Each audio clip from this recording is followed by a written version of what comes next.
સ્વાધ્યાય 3.3 ની પાંચમી રકમમાં બે રકમો છે. બંને રકમમાં તમારે ચકાસવાનો છે એનો પરિવર્ત શ્રાણિકનો ગુણધર્મ. એ બી ગુણાકારનો પરિવર્ત શ્રાણિક બરાબર બી એ પરિવર્ત ઇન્ટુ એનો પરિવર્ત શ્રાણિક. આ યાદ પણ રાખવાનું છે. અહીંયા આ રકમમાં આને ચકાસવાનું છે.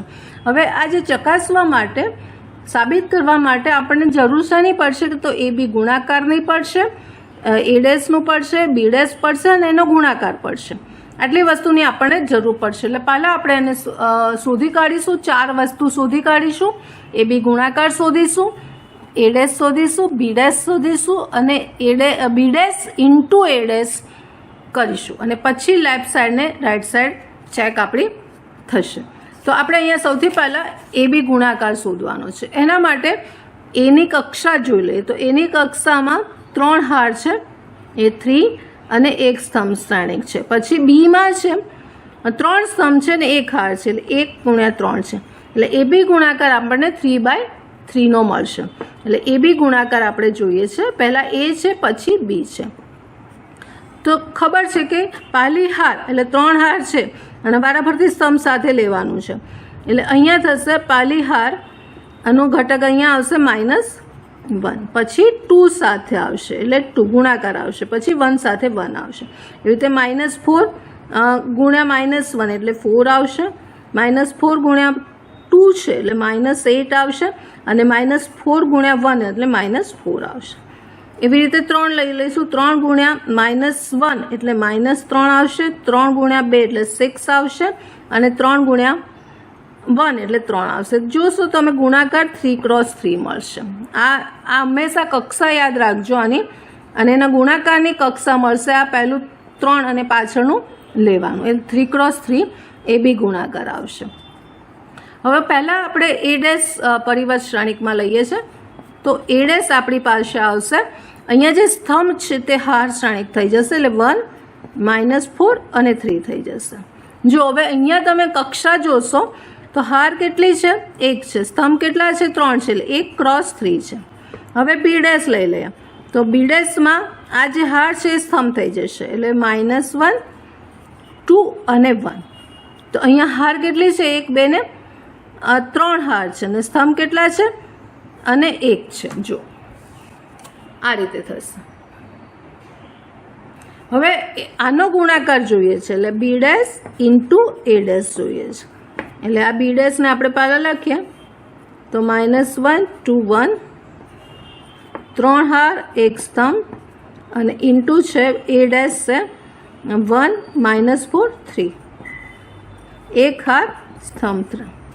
એટલે હવે એનો ગુણાકાર કરીશું આપણે.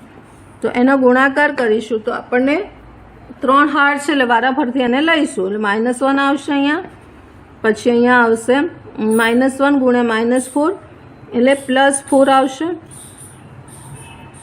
પછી 3 ગુણ્યા -1 એટલે -3 આવશે, પછી 2 ને લેવાનું છે. 2 ગુણ્યા 1 એટલે વારાફરતી સ્તંભને છે એટલે 2 ગુણ્યા 1 એટલે અહીંયા 2 આવશે, 2 ગુણ્યા -4 એટલે -8 આવશે, 2 ગુણ્યા 3 એટલે 6 આવશે. હવે 1 ને લેવાનું છે એટલે 1 ગુણ્યા 1 એટલે 1 આવશે, 1 ગુણ્યા -4 એટલે -4 આવશે અને 1 ગુણ્યા 3 એટલે 3 આવશે. બરાબર. હવે આપણે જે ચકાસવાનું છે એની આ રાઈટ સાઈડ તો આવી ગઈ, B dash into A dash આવી ગયું, આપણી રાઈટ સાઈડ આવી ગઈ. હવે લેફ્ટ સાઈડ છે એ શું કહે છે કે એ બી ગુણાકારનો પરિવર્ત શ્રેણિક. લેફ્ટ સાઈડ શું કહે છે? એ બી ગુણાકારનો પરિવર્ત શ્રેણિક. એટલે આપણી પાસે આ એ બી ગુણાકાર છે એનો પરિવર્ત શ્રેણિક આપણે મૂકવાનો થશે. એટલે એ પરિવર્ત શ્રેણિક આપણે મૂકતા અહીંયા આપણને જે પહેલો સ્તંભ છે હાર થઈ જશે -1, 4, -3, -1, 4, -3. પછી જે બીજો સ્તંભ છે એ બીજી હાર થશે 2, -8, 6, 2, -8, 6. અને એવી જ રીતે ત્રીજો સ્તંભ છે એ ત્રીજી હાર થશે 1, -4, 3, 1, -4, 3. હવે તમે ચેક કરશો અહીંયા લેફ્ટ સાઈડ ને રાઈટ સાઈડ ચેક કરશો તો -1, 4, -3 છે, 2, -8, 6 છે અને 1, -4, 3 છે. માટે લેફ્ટ સાઈડ બરાબર રાઈટ સાઈડ આપણને થશે. માટે એ બી એનો પરિવર્ત શ્રાણિક is equal to Bino પરિવર્ત into એ ડેશનો પરિવર્ત શ્રાણિક. આ ગુણધર્મો યાદ પણ રાખવાનો છે અને કેવી રીતે કર્યો કક્ષા જોશું તો તમને આઈડિયા આવશે કે ગુણાકારની કક્ષા કઈ આવશે, તો તમને વધારે નહીં તો ગૂંચવાડો થશે કે કેવી રીતે આનો ગુણાકાર આવશે, કયો આવશે, એક જ આવશે, 3/3 આવશે. તો આ પ્રેક્ટિસ કરજો, કક્ષા ખાસ લખીને યાદ રાખજો એટલે ઇઝી પડશે. સ્વાધ્યાય 3.3ની છઠ્ઠીમાં 2 રકમ છે. એમાં પાલી જોઈએ તો શ્રાણિક એ આપેલો છે, તો એના માટે ચકાસવાનું છે એનો પરિવર્ત શ્રાણિક ઇન્ટુ એ બરાબર આઈ, એકમ શ્રાણિક આવે. તો આપણે પહેલાં એ ડેશ લખી કાઢીએ. તો એ ડેશ આપણને થશે આ સ્તંભ હાર બની જશે cos alpha minus sine alpha. એવી રીતે બીજો સ્તંભ બીજી હાર બનશે સાઇન આલ્ફા કોસ આલ્ફા. હવે આની લેફ્ટ સાઈડ લઈ લઈએ. લેફ્ટ સાઈડ આપણને આપ્યું છે એ ડેશ ઇન્ટુ એ. જો આ ક્રમ ખાસ જાળવજો નહીં તો ખોટું આવશે. એટલે એ ડેશ પહેલાં લેવાનું છે, એટલે cos alpha sine alpha minus sine alpha cos alpha. અને હવે હું અહીંયા એ લખીશ ગુણાકારમાં. તો એ છે cos alpha minus sine alpha અને સાઇન આલ્ફા બીજો સ્તંભ છે કોસ આલ્ફા. હવે આનો ગુણાકાર કરવાનો છે આપણે. તો ગુણાકારમાં આપણો જે ફોર્મ્યુલા છે એ પ્રમાણે પાલી હાર અને પહેલો સ્તંભ લેવાનો છે અને અનુરૂપ ઘટકોને ગુણવાના છે. એટલે અહીંયા કોસ સ્ક્વેર આલ્ફા થઈ જશે અને minus minus plus sine square alpha થઈ જશે. આ પહેલો ઘટક આવ્યો. પછી હાર એ સ્તંભ બદલાશે એટલે cos alpha into sine alpha અને minus sine alpha into cos alpha. આ રીતે થશે. એવી રીતે બીજી હાર લઈશું, પહેલો સ્તંભ લઈશું. તો અહીંયા sign alpha into cos alpha minus sine alpha into cos alpha થશે. હવે આને બદલીશું, બીજી હાર બીજો સ્તંભ. તો sine square alpha plus cos square alpha થશે. હવે સાદરૂપ આપીશું. તો આ નિત્ય સમ છે, આ ઉડી જશે, અહીંયા પણ ઉડી જશે એટલે અહીંયા 0 આવશે, અહીંયા 0 આવશે, અહીંયા પણ નિત્ય સમ છે એટલે 1 આવશે. એટલે I2 × 2 એ જે આવી ગયું જે આપણને સાબિત કરવાનું હતું આપણી રાઇટ હેન્ડ સાઈડ આવે. એવી રીતે બીજી રકમમાં પણ એ આપણે લેવાનું છે અને એ ડેશ ઇન્ટુ એ બરાબર આઈ લેવાનું છે. અહીંયા સીધી લેફ્ટ સાઈડ લખીશું. તો લેફ્ટ સાઈડ છે એ ડેશ ઇન્ટુ એ, સીધો એ ડેશ હું લખીશ જે હવે તમને આવડે છે. પહેલો સ્તંભ પાલી હાર થઈ જશે સાઇન આલ્ફા અને માઇનસ કોસ આલ્ફા. એવી રીતે કોસ આલ્ફા અને સાઇન આલ્ફા આપણો એ ડેશ થશે, એનો પરિવર્ત શ્રેણિક થશે. હવે એ અહીંયા લખી કાઢીએ. તો sine alpha minus cos alpha sine alpha. હવે એનો ગુણાકાર કરવાનો છે. તો પાલી હાર પહેલો સ્તંભ સાઇન સ્ક્વેર આલ્ફા અને આ પાલી હાર એનો પહેલો ઘટક. એવી રીતે minus minus plus cos alpha into cos alpha એટલે કોસ સ્ક્વેર આલ્ફા. આ પહેલો ઘટક આવ્યો. હવે બીજા સ્તંભ સાથે એટલે sine alpha cos alpha minus sine alpha cos alpha.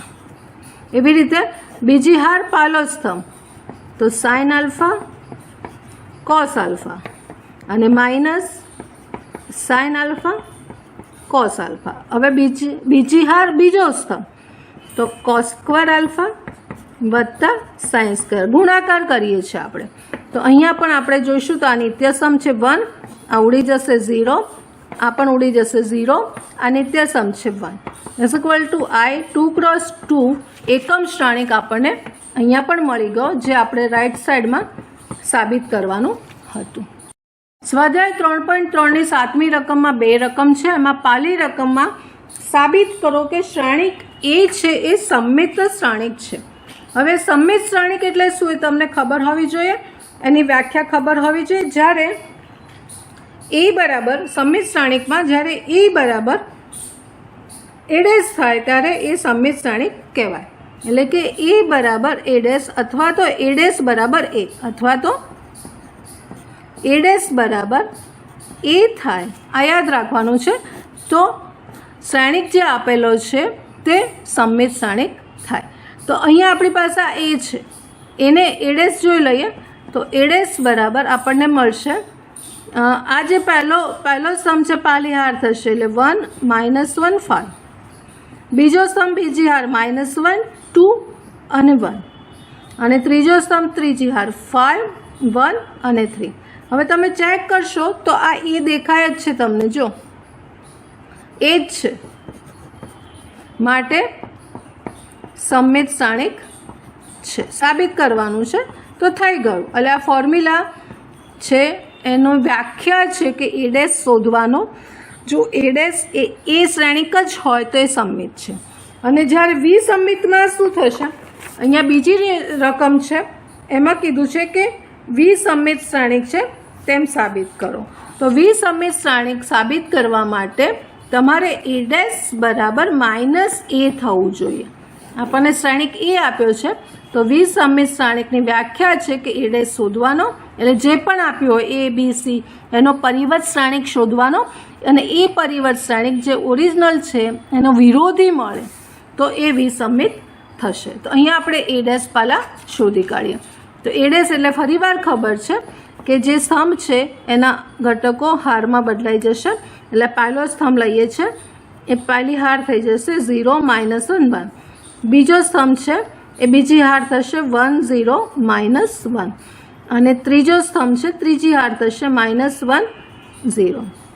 હવે અહીંયા માઇનસ નિશાની કોમન કાઢીએ, આપણે માઇનસ કોમન કાઢીએ તો બધું અહીંયા જે માઇનસ છે પ્લસ થઈ જશે 0, આ 1, આ માઇનસ બહાર કાઢ્યું છે 1, અને અહીં -1 થઈ જશે. અહીંયા -1 થશે, આ 0 થશે, આ 1 થશે, અહીંયા 1 થશે, અહીંયા -1 થશે, અને અહીંયા 0 થશે. તો તમે જોશો તો = -a, માટે વિસમિત શ્રેણિક છે. એટલે વિસમિત અને સમમિત શ્રેણિક જે છે તેની વ્યાખ્યા આ થશે, બરાબર. અને વિસમિત શ્રેણિકમાં હંમેશા જે અગ્ર વિકર્ણ છે શૂન્ય આવે. આ એક એનું યાદ પણ રાખજો, આ વિસમિત શ્રેણિક છે તો અગ્ર વિકર્ણ હંમેશા શૂન્ય આવે. અને આ જે બે ઘટકો છે આ વિસમિત શ્રેણિક છે તો તમે ઘટકો જોશો તો આ બંને વિરોધી આવશે. અહીંયા ધારો કે -5 છે તો અહીં +5 આવશે, અહીં -3 છે તો અહીં +3 આવશે, પછી એવી જ રીતે બીજા વિરોધી આવશે, આ સાથે આ આવશે ને આ સાથે આ આવશે. આ એની ઓળખ છે વિસમિતની. હવે 3.3ની 8મી રકમ. હવે 8મી રકમમાં બે રકમ છે, એમાં શ્રેણિક એક એ આપેલો છે. એના માટે પહેલામાં ચકાસવાનું છે a + a' સમમિત શ્રેણિક છે. તો આપણે પહેલાં a + a' ને p નામ આપીએ. ધારો કે p = a + a', એટલે આપણે p સમમિત સાબિત કરવાનું છે. મતલબ p' = p થાય તો એ સમમિત સાબિત થઈ જશે.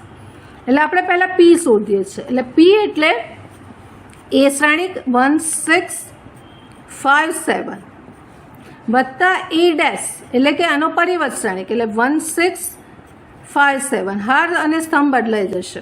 અને હવે આને સરવાળો કરીએ તો 1 + 1 એટલે 2, 5 + 6 11, 6 ને 5 પણ 11 થશે, અને 7 ને 7 14 થશે.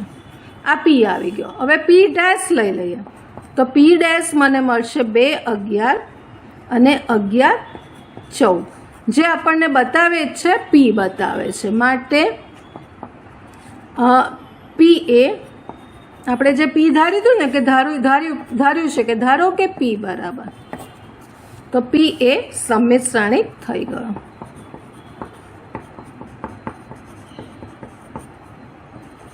હવે અહીંયા બીજામાં કીધું છે આપણને કે એ તફાવત a' એ વિસમિત છે. તો હું આને q ધારી લઉં. ધારો કે q બરાબર એ તફાવત a', એટલે q બરાબર આપણને સાબિત કરવાનું છે વિસમિત. એટલે q' બરાબર -q થાય તો q' બરાબર -q થાય તો એ વિસમિત થશે. હવે q શોધીએ તો q બરાબર a લખવાનો છે. પહેલાં a આપણો છે 1 6 5 7, અને -a' લખવાનો છે, -a' 1 6 5 7. હવે એની બાદબાકી કરીશું તો 1 - 1 એટલે 0, 5 - 6 એટલે -1, 6 - 5 એટલે 1, અને 7 - 7 એટલે 0. આ q આવ્યો. હવે q' શોધીએ તો તો ક્યુ ડેશ એટલે પરિવર્ત શ્રાણિક, એટલે આ સ્તંભ છે હાર થઈ જશે 1, બીજો સ્તંભ બીજી હાર, માઇનસ કોમન કાઢીએ તો માઇનસ કોમન કાઢતા 0 -1 1 0 વધશે, જે આપણો ક્યુ છે. આ ક્યુ ડેશ આવ્યો તો આ ક્યુ છે તમારો 0 -1 1 0 ક્યુ છે એટલે માઇનસ ક્યુ, માટે ક્યુ એ વિસંમિત શ્રાણિક છે. બરાબર, આ રીતે ધારી અને કરી દેજો.